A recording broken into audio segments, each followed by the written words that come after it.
É isso mesmo, Amanda. Eduardo Araújo, bem-vindo ao Jornal da Rede Alesp. A gente já ouviu muita coisa desde o início da pandemia, tanto aqui no Brasil quanto do mundo, de impactos econômicos. A gente já falou algumas medidas que o governo vem tomando, tanto federal quanto estadual, para essas medidas. Mas, efetivamente, de quando a gente entrou efetivamente nessa pandemia, o que já de muito claro ficou de diferença econômica no Brasil? Bom dia. Bom dia. De fato, nós estamos vivendo, né, a que se chama da maior crise econômica aí dos últimos 90 anos. Talvez só vai ter a crise de 29, né, que a gente pode comparar assim em termos de proporções. Nós iniciamos esse ano de 2020 com os economistas falando que o país poderia crescer 3%, né? Quer dizer, quando a gente fala do PIB, que é uma medida de crescimento da atividade econômica, em 3%, a gente está falando daquela quantidade de produtos e serviços que são produzidos pela economia ao longo do ano. Então, nós começamos com essa previsão de que teria um crescimento de 3%, e agora as estimativas mais recentes, até do Fundo Monetário Internacional, é de que o país pode ter uma queda de 5%. E isso significa que nós estamos tendo aí um prejuízo em torno de 8%, que se fosse converter em números, a gente está falando de uma situação de empobrecimento coletivo. É como se as famílias, de uma maneira geral, de cada R$ 100 que se tem de renda, tanto de famílias de quem vive do trabalho, daquelas pessoas que vivem de aluguel, ou daqueles empresários que vivem de lucro. Então, é como se fosse de cada R$ 100 de renda gerada para esse ano, a gente está falando de uma perspectiva de ter uma redução de R$ 8. Então, isso pode parecer pouco, mas é muito se a gente considerar que para algumas pessoas, né, que às vezes não contam com alguns recursos, com uma poupança, nessa crise econômica, elas passam por esse momento aí sofrendo mais do que, às vezes, aquelas famílias que têm uma condição de prover recursos para poder suportar esse período de crise. Então, assim, é um momento desafiador. Como você comentou, há muitas medidas que foram apresentadas para as famílias, né? Esse auxílio emergencial de R$ 600, que apesar de não ser o valor elevado, considerando que muitos trabalhadores informais geravam durante o período antes da crise um valor muito maior, mas já é alguma ajuda para poder ajudar as pessoas a passar por esse momento difícil. A gente tem mudanças na área de tributos, né? Governos estaduais e federal postergando tributos. A gente tem medidas que possibilitam que as empresas possam fazer o seu financiamento da sua folha de salários também, que é uma espécie de um empréstimo do governo federal para poder evitar demissões. Enfim, a gente está num cenário aí com algumas medidas para poder minimizar o impacto dessa crise, mas a gente sabe que é uma crise muito difícil, porque ela afeta não apenas a produção, né? As pessoas em casa, elas deixam de produzir, deixam de ir para a fábrica, para o trabalho para produzir, como também do lado do consumo, né? Da demanda, na procura de produtos, porque por conta das medidas de distanciamento social e também porque as próprias pessoas já se conscientizaram do risco dessa doença e às vezes evitam consumir alguns produtos e serviços, né? A gente fala, por exemplo, que o segmento de turismo é um segmento que está mais sofrendo durante esse momento de crise.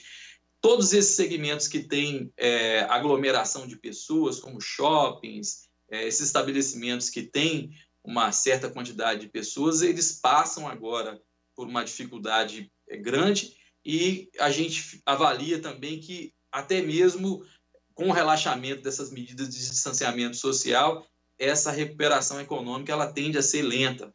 Eduardo, você Sim. citou, né, que essa é uma das maiores crises dos últimos 90 anos. Você citou até o turismo, shopping, enfim, vários setores sendo atingidos. E você ia falar justamente desse período de recuperação, né? A gente sempre diz que tem uma crise, que as coisas vão melhorar. Mas e aí, quais são as projeções? Quanto tempo para que a gente tenha uma melhora significativa na economia? Os economistas até usam a expressão, né, se a recuperação ela vai ser em V, porque quando a gente fala de V, a gente pensa em uma recuperação rápida, ou se vai ser em U, né, que é aquela recuperação mais lenta, gradativa, e já há um certo consenso de que será uma recuperação gradativa por conta da perspectiva de não ter muito claro uma noção de quanto a gente vai ter uma solução da área de saúde, né? Quando é que nós vamos ter um medicamento para poder reduzir os efeitos dessa doença ou até mesmo a cura. Então, como não há uma perspectiva muito clara, fala-se de um ano e meio até se desenvolver uma vacina, alguns economistas, algumas instituições financeiras falam de um possível cenário de retomada da economia no final do ano de 2021. Então, isso significa que, mesmo com essas decisões dos governos estadual e federal de autorizar a reabertura gradativa do comércio, isso significa que vai levar algum tempo para a gente poder recuperar o patamar de produção econômica que nós estamos hoje. Como eu comentei, algumas pessoas devem continuar tendo algum cuidado para poder frequentar alguns ambientes, e isso tudo pode gerar uma certa dificuldade na atividade econômica, causando um prolongamento dessa crise. E as pessoas que, por mais que haja medidas para poder reduzir o desemprego, a gente sabe que algumas empresas elas não têm capacidade financeira para suportar muito tempo o seu empregado, e é bem provável, as estatísticas oficiais de desemprego ainda não foram publicadas, mas se fala em 2,5 milhões de brasileiros que podem perder o emprego, e por isso que a gente imagina um cenário difícil de recuperação, e difícil também porque a gente vive num país de muitas desigualdades. Isso significa que a gente vai precisar repensar de que forma também a gente vai conseguir fazer algum tipo de política social para poder suportar, né, as pessoas dessa situação de desemprego, porque é importante lembrar que a gente já vinha de uma crise econômica, né? E quando a gente começou a dar os primeiros passos para essa recuperação, agora vem essa surpresa, né? Essa notícia, esse fato desagradável dessa pandemia. E, enfim, então há essa perspectiva de que a economia volte a melhorar, mas isso pode levar algum tempo, e algumas instituições financeiras falam que isso só pode acontecer provavelmente no final de 2021, que a gente vai começar a ter economia voltando ao lugar. Quer dizer, tudo também muito incerto, né? Se a gente descobre amanhã uma vacina, naturalmente o cenário é outro, mas considerando que a produção de uma vacina é algo que se fala de um tempo maior, enfim. Então, por isso que os economistas estão falando de recuperação para o final de 2021. E, Eduardo, a gente está falando de recuperação aí, claro, você está falando das projeções de 1 ano e meio a 2, né? A gente está falando de grandes instituições, de empresas, de grandes lugares, mas falando daquele economês, né? Trazendo para a realidade do povo, da população, para o bolso, né? De cada um. Como que você analisaria, ou se pudesse dar algumas dicas, tudo bem, o guardar dinheiro até a gente imagina que seja uma delas, né? Mas no sentido de como que isso impacta no dia a dia, né, das pessoas, porque a gente tem que deixar muito claro que uma coisa é o impacto econômico nas grandes instituições e, claro, que uma coisa depende da outra, mas é uma outra realidade no bolso de cada um, né, Eduardo? Com certeza, né? Para quem... a gente tem uma noção disso. Eu atendo muitas pessoas, inclusive no meu Instagram, esclarecendo dúvidas sobre aquele auxílio emergencial de R$600. Olha, esse auxílio de R$600 me deu uma dimensão do quanto essas pessoas que não estão aí nas grandes empresas e que, vamos dizer assim, é uma grande parcela da população, né? O Brasil profundo, a gente sai...